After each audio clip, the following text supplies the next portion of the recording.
آپ سے ایک درخواست ہے۔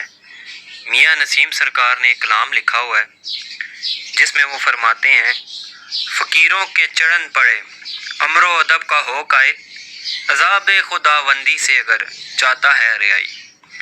سرکار اس شعر کے بارے میں تھوڑی سی تشریح فرمائے، رہنمائی فرمائے ہماری، اس میں سرکار کیا فرمانا چاہ رہے ہیں؟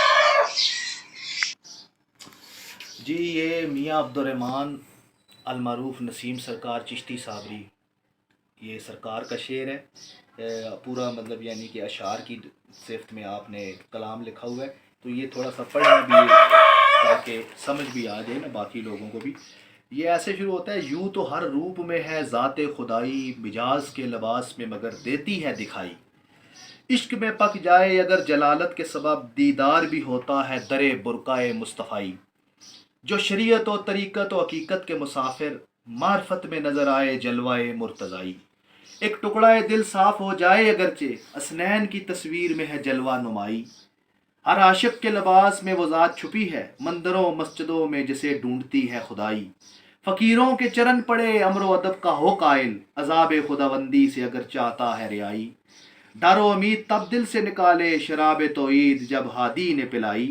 الف لام میم کا کر سکتا ہے مطالعہ، نسیم نے جب تفسیر کر کے سنائی۔ تو یہ جو آپ نے پوچھا ہے نا، فقیروں کے چرن پڑے امر و ادب کا ہو قائل، عذاب خداوندی سے اگر چاہتا ہے رہائی، تو یہ امر اور ادب، نماز عشق کی دو ہی رکعت ہیں، پہلی رکعت ہے ادب، دوسری رکعت ہے امر۔ ادب اب دوسرے طریقے سے دیکھا جائے تو بزرگوں کا ادب، جیسے بچپن سے ہم نے دیکھا کہ وہ یہی کیا جاتا ہے کہ بزرگوں کو آ کے ہاتھ میں لایا، ان کی قدم بوسی کی، یا زیادہ سے زیادہ جھک گئے ان کے قدموں کی دست بوسی کر لی، قدم چوم لیے ان کے، ہاتھ چوم لیے ان کے۔ تو یہ ادب ہم نے شروع سے دیکھا ہے، جبکہ یہ قدم چومنا یا یہ ہاتھ چومنا یہ ادب نہیں ہے۔ ادب ادھر جو فقراء درویش نے ادب کا معنی لیا ہے، وہ ادب اور ادب ہے۔ وہ ادب یہ ادب ہے کہ جیسے اقبال صاحب، حضرت علامہ اقبال، آپ فرماتے ہیں کہ کبھی اے حقیقت منتظر نظر آ تو لباس مجاز میں، کہ ہزاروں سجدے تڑپ رہے ہیں میری جبین نیاز میں۔ یہ سر جو ہے یہ بڑی قیمتی چیز ہے، یہ بندہ اس کو ہر ایک کے آگے نہیں جھکا سکتا۔ سجدہ، سجدے کا مطلب ہے سجدہ، جدھر سجدہ ہو ادھر ہی سجدہ کیا جاتا ہے۔ تو یہ اپنے عادی گرو رہبر جب اس کی بارگاہ میں آپ پیش ہوں، کسی فقیر درویش کی بارگاہ میں پیش ہوں، سب سے پہلے تو آپ کو یہ پتہ ہونا چاہیے کہ فقیر یا درویش یا اللہ والے یہ لوگ ہیں کون۔ ان کے بارے میں حضرت جلال الدین رومی علامہ رحمت آپ فرماتے ہیں کہ جب تو نے اپنے مرشد کی بیعت کر لی، یعنی جب تو اپنے مرشد کی بیعت کر لے، اپنے مرشد کے آگے سرنگو ہو جائے، اپنے آپ کو سرنڈر کر لے، تو اس وقت تو یہ سمجھ کہ تو نے ذات الہی کو بھی پا لیا اور ذات محبوب مصطفیٰ صلی اللہ علیہ وآلہ وسلم کی ذات اقدس کو بھی تو نے پا لیا، یعنی اللہ بھی تجھے مل گیا اور محمد بھی تجھے مل گیا۔ اب مرشد کے پاس جانے کے آداب ہوتے ہیں کچھ۔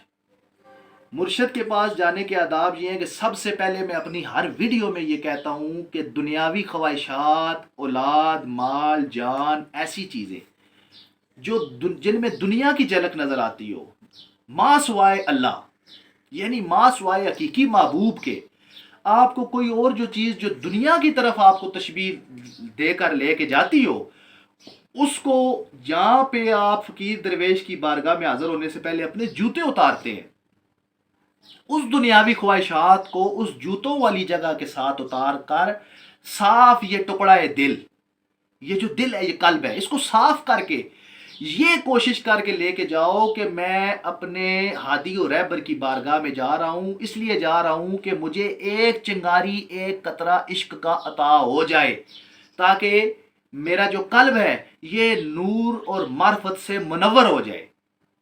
اب ہادی کی بارگاہ میں پیش ہونے سے پہلے ادب ہے۔ اب ادب کے چند طریقے ہیں۔ کئی صوفیاء درویش جو ہیں انہوں نے ادب اس طرح کیا کہ بزرگوں کی دست بوسی کی اور بیٹھ گئے۔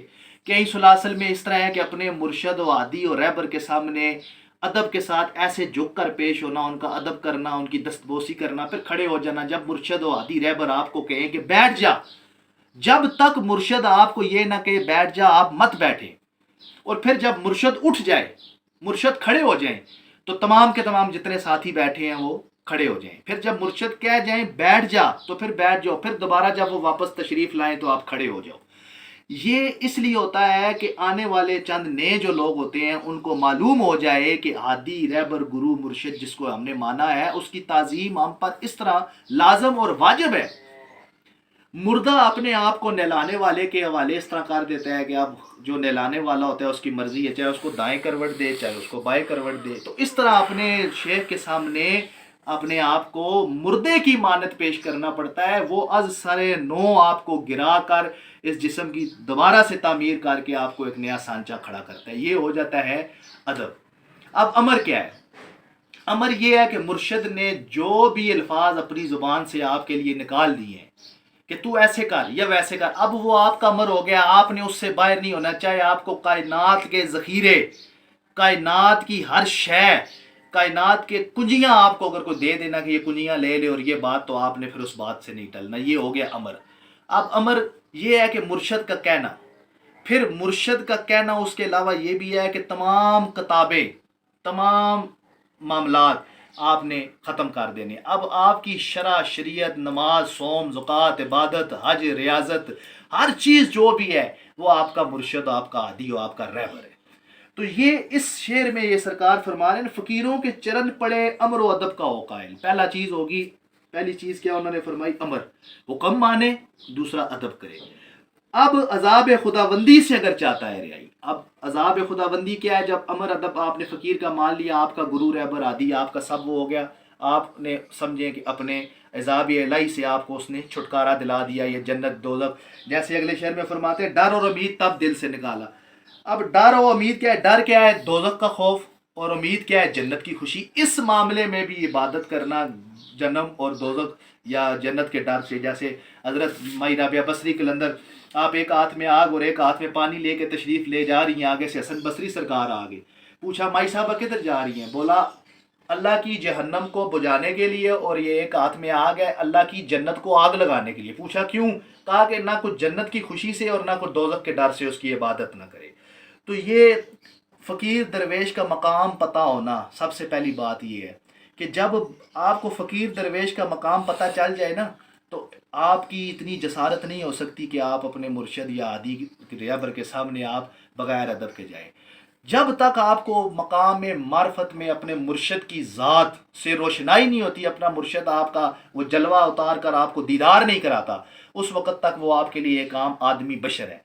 جب وہ جلوہ دکھا دیتا ہے، وہ آگے سے معرفت اور حجاب کے پردے اٹھ جاتے ہیں، تو پھر وہ انسان نہیں رہتا، بشر نہیں رہتا۔ جیسے وہ کسی شاعر نے کہا ہے نا کہ الف دے مکھڑے تے میم دا کنگٹ، ٹھیک ہے، الف دے مکھڑے تے میم دا کنگٹ، تینوں جانن والیاں جان لیا، پا نہ بھلیکھے انا بشری دے، تینوں عاشقاں نے پہچان لیا۔ پھر جو عاشق لوگ ہوتے ہیں وہ اپنے عادی اور اپنے محبوب کی ذات میں ہی فنا ہو کر دیدار مصطفیٰ اور دیدار خدا پا لیتے ہیں۔ تو یہ امر و ادب، اور یہ ہے، یہ بچوں کو بچپن سے سکھانا چاہیے، اپنے ساتھ لے کے جا کے خالی ہاتھ چومنے یا قدم بوسی سے اس کو ادب نہیں کہتے۔ ادب کا معنی کچھ اور ہے۔ ادب یہ ہے کہ آپ ایسے ہو جائیں کہ اتنے شفیق اور مشفق ہو جائیں اپنے عادی اور مرشد کے سامنے کہ ابھی اگر یہ اشارہ کرے تو میری جان جاتی ہے تو چلی جائے۔ یہ ہے ادب اور امر مرشد کا حکم۔ ادب اور امر کے بغیر کوئی بھی سلوک کی راہ پہ نہیں چل سکتا، اور دوسری کتابیں جتنی بھی ہیں وہ بند کرنی پڑتی ہیں۔ جیسے سلطان بہو سرکار نے بھی فرمایا نا، علم حاصل کی تو نہیں آسمانی کتاباں ٹھپ کے ہو۔ بھائی یہ جتنی بھی باقی کتابیں ہیں یہ پھر آپ کو ٹھپنی پڑے گی، مرشد والی جو کتاب ہے نا، جو مرشد آپ کو کہہ رہا ہے وہ آپ کو لینی پڑے گی، پھر جا کے بات بنے گی، ورنہ اس کے علاوہ کبھی بھی ایسی بات نہیں بن سکتی۔ کیا بات ہے حضور، کیا تشریح کی آپ نے، واہ جی واہ سرکار۔